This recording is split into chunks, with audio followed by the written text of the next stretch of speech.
Welcome to Politically Correct Show. I'm your host, Carnation. Today I have actress comedian Shumerria with me. And for those that don't know, I used to be an actor. Well, just in case y'all don't know, before my show, The Crazies, because I created a show called The Crazies. I used to be an actor. Me and her was in the same show called The Av. Yep. So tell the people about yourself. So I am originally from Montgomery, Alabama, born and raised, but I now reside here in New York City. How long you been here? About 10 years. All right, nice. Yeah. So you're New Yorker now then? Basically. Yeah. You might as well say. And so I what can I say? Throughout my journey as an actress, I've done quite a few things. Like I was in Shades of Blue with Jennifer Lopez and Ray Liotta. I was nice. in an HBO series, Show Me a Hero. I've also done, if you watch any of their reenactment shows, like on Discovery ID, I've been in a couple of those. And what else? Oh, hold on. You got the reenactment game down packed with science. Trust me. You guys, I'm gonna put her IG in the bio. You guys follow her IG. It is sick. I'm like, damn. I know. Like, all right. She know what she doing. I be having fun with those. Yeah, to a science. Like I'm talking about, I'm like, she needs to have like 1 million followers on TikTok. Hey, yo, it doesn't make any sense anymore. Now I'm talking about, I'm like, how you do that? I'm like, all right, okay. She must have watched that 10 times. But it's not that, she's a real actress. Right. Just have fun with it. I was also in the Av, of course. Yeah. And so that's pretty much been my acting journey. I've ventured off into stand-up comedy maybe like 3 years ago. And I'm still learning, still growing. Unfortunately, COVID happened, so we've been off of the stage for a while in terms of comedy, but things are coming back now. A lot of the comedy clubs are opening back up. Yeah, your Cuomo said July 1st, come on back in. Like, right. On Broadway and everything. Come on back in. We back. Like, okay. But let me ask you a question. What made you want to do acting? Like, what got into you? Like, who was like your favorite actress, actor? Well, initially, before I got into acting, I wanted to write and direct film. But when I finished high school, the college I wanted to go to, it was just like way too expensive. So I opted. It was the Art Institute of Atlanta. I was gonna go there for video production. Yeah. And they was asking way too much money. And I had gotten an offer to go to school in my hometown. And the closest thing they had to like entertainment or like film or anything was theater. Yeah. So I got into theater and I started performing on stage and I just loved it. At what age? How old was I? I was like... some people have a story like, I knew I wanted to do this at 6. Right. No, I was like maybe like 19. Because I was like 19 because I was in undergrad. Okay. And then once I finished there, I came here and I went to a film school. Yeah. And it specialized in like film acting. So they give you like acting techniques like for film and stuff like that. So I did that, and then after that, just got out and just started pounding the pavement. Nice, and I don't blame you. Who's some of your favorite actors and actresses though? Like, who you take inspiration from? Alfre Woodard. I absolutely love her, and I feel like she's so underrated. Yeah, she didn't get the credit she deserves. She's so underrated. I don't know who she is. Oh my God! I'm sorry. You've seen her in some of everything. Which one? I don't know if you ever. Because now I want to Google her, but I can't do it on camera. Like, I'm so curious to know who Water. She was in Beauty Shop. She was in with Queen Latifah. She played like one of the musicians that was I see Beauty Shop. Oh my gosh, she was in Miss Everett's Voice. She was the who was she then? Okay, damn. She's been in like some of everything. She was in Tyler Perry film. It was The Family That Prayed. Yeah, all right. Because there's a moment that she has in that film that, oh my God, just every time I see it, I'm like, I need to wear some monologue. I just want to be better. You know why I'm happy, even though I didn't know who she is, but I'm happy why you said her name? Because it just shows like, a lot of times people like, oh, who you guys rich from? We all say the same thing. Yeah. We all say the same, I got it from Denzel, I got it from Viola Davis, which is nothing wrong with that. Right. Nothing wrong with that. Right. But the fact that you said somebody else that I didn't even know, right? It just shows like, yo, you can take inspiration from anybody. Yeah. From anybody, because people a lot of times ask me, what's my inspiration? I'm like, you wouldn't believe it. As they tell me, my drug dealer on my block. Like, I'm not gonna lie, seriously, when I was growing up, I had like a drug dealer on my block, but he was a nice guy. He always told me, yo, I already know you're gonna do something great with your life. Right. And it just stuck with me. So he really was my inspiration behind a lot of things I do. Right. Right. So so that's why I was so happy with you. So I'm like, damn, who is she? But even though I said it in a way like I didn't know the fuck I was talking about, but I'm just happy that it was somebody that I didn't know, if it makes sense. Right. No, it's cool. It's cool. Yeah, because sometimes we, not like I said, it's not the wrong that we always do the same thing, but it's just corny. Like, come on, find it. It's just somebody else. Somebody else. Like, yo, find somebody else. Even say your mama forgot, your father. Like, it can't all be the same people. That doesn't make any sense. Right. Like I know Michael Jordan's the best player of all time, but I don't think he's my favorite. Like, right, yeah, and not to take away from Michael Jordan, but there are other athletes out there that are talented, but they don't get the credit that they deserve at all. What's the difference you feel in acting and stand-up comedy? Yeah.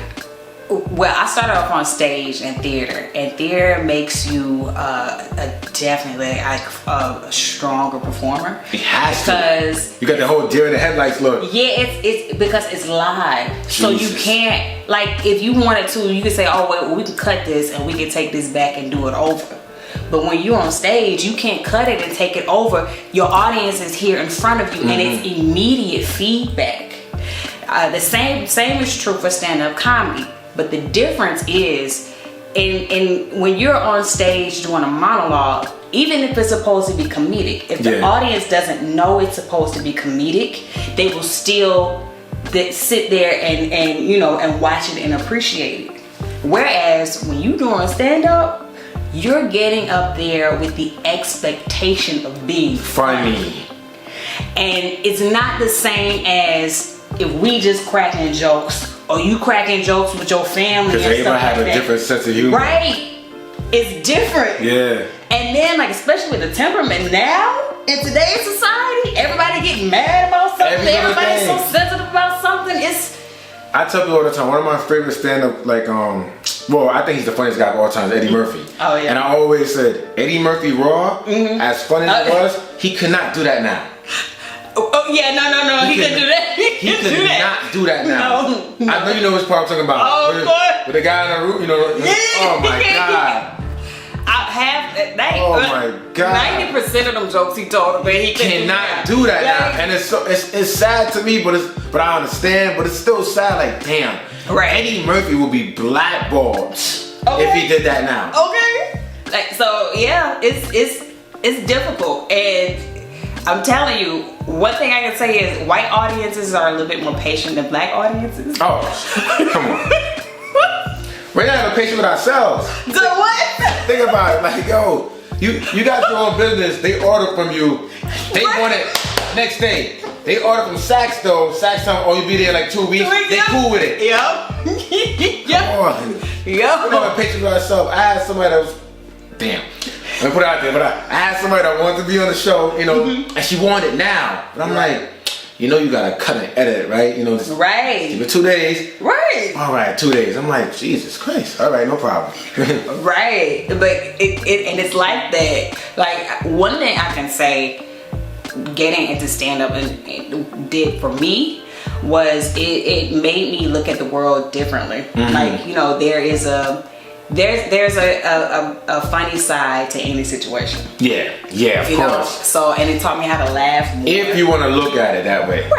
Right. That's true. And it gave me a confidence that I never had. Because I'm like, if I can perform stand up on stage in New York City and people laughed, like I didn't get booed, bet. Like, this is anything else is light work. Like, stop it. Especially in Brooklyn. Yeah. Yo, I did it. Which show? Which venue was that? What was it? It was, oh my God, I don't even remember the spot. It was some spot like downtown. And I was like, oh. Were you scared? My God. Yes, I was. So what got you over your fear though? you have to do a pep talk to yourself in your head. And I'm good. Yeah, and then on top of that, I was like, you know what? Ain't no need to be afraid, because I mean, we here now, we're gonna do it. You know what? You gotta get out there and do it. You ever been on like a roller coaster? And y'all gonna do it, but then you see how high you get there, you like, fuck. Right. Like, damn. Right. But because you already so high up, you like, yo, all right, we have no choice. We locked in now. Right. Like, ain't no turning back. Ain't no turning back, because if you turn back now, you got like 100 people down there who's gonna be annoyed. You running back down because you remember they had to wait on you to get there. So now you like, you know what? Yep. Let me just do this. I ain't gonna be that one that's holding up everybody else. Yeah. You know what? We just gonna go and do this.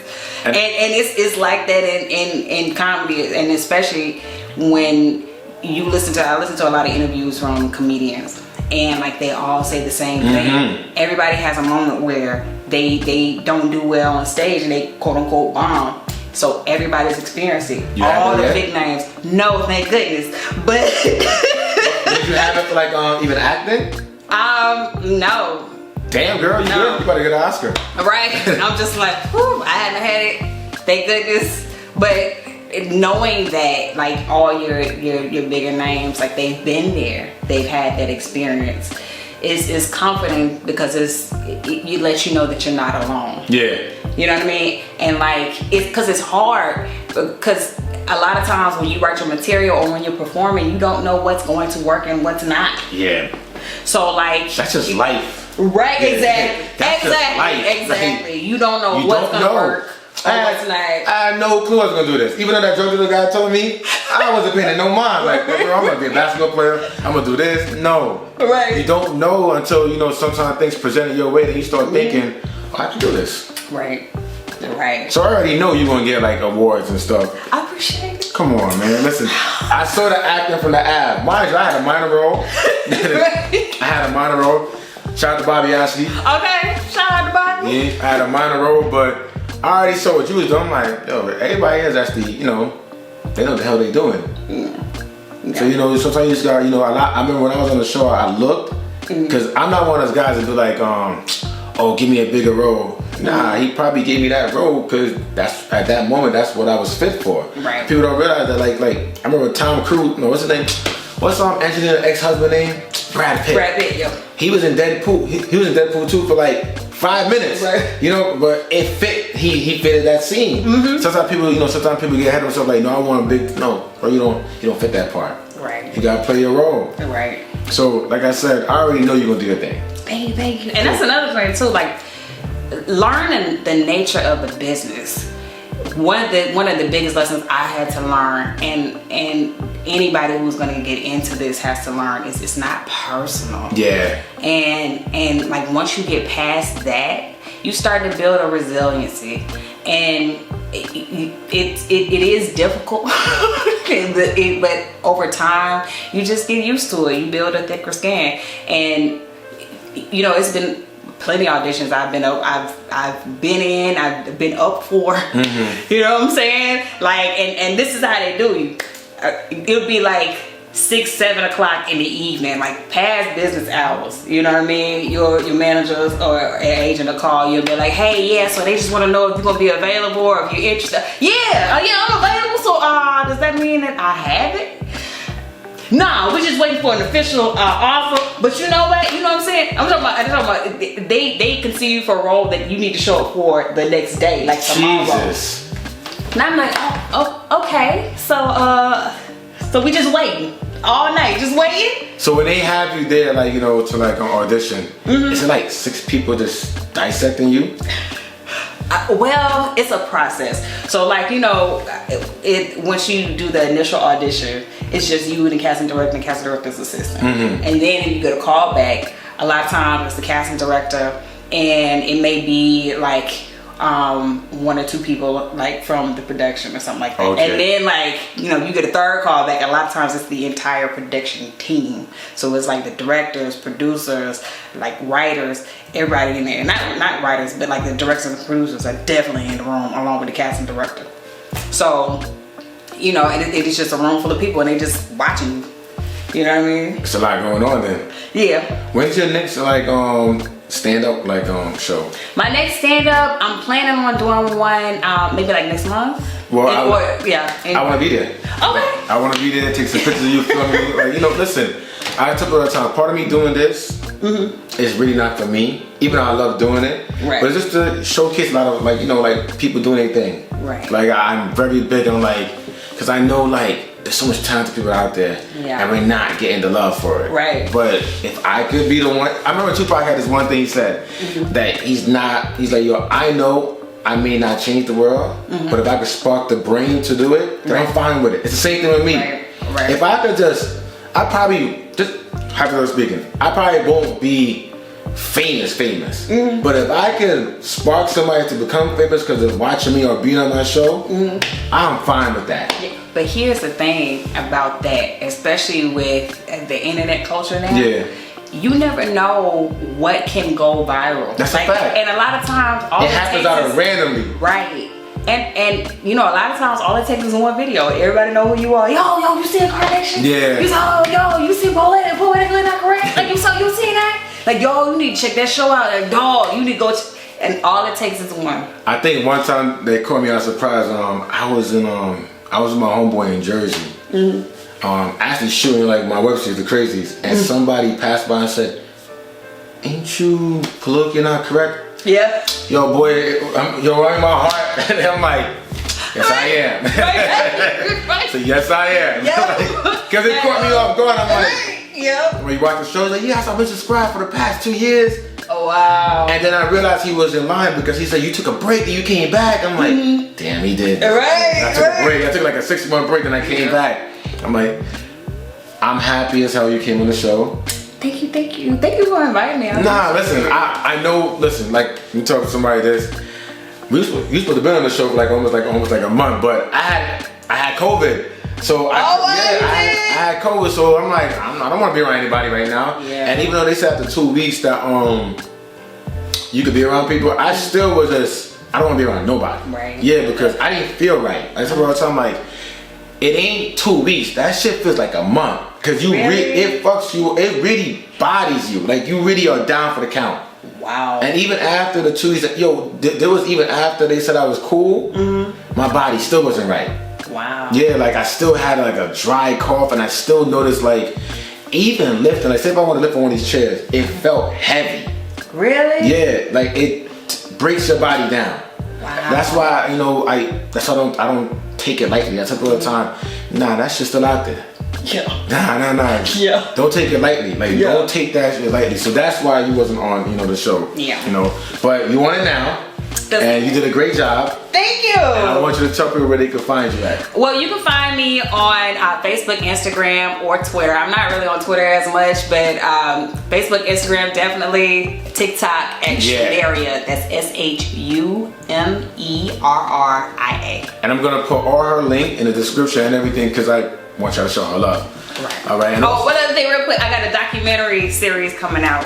It's called Actor's Life: The Journey. And nice. It's chronicling my journey as an actor. Yeah. So it's a long story short, my career hit a slump for a second, and I had to make a decision what it is, how I was gonna move forward, and it's very inspirational for anybody who not just is in the acting game or entertainment, but any career field that you're in. If your career just kind of hits a standstill, you get stagnant. Just figuring out how to maneuver and stay positive. You know what I mean? No matter what, stick with it. Stick with the grind. Success is a journey. Yeah. It's not a destination.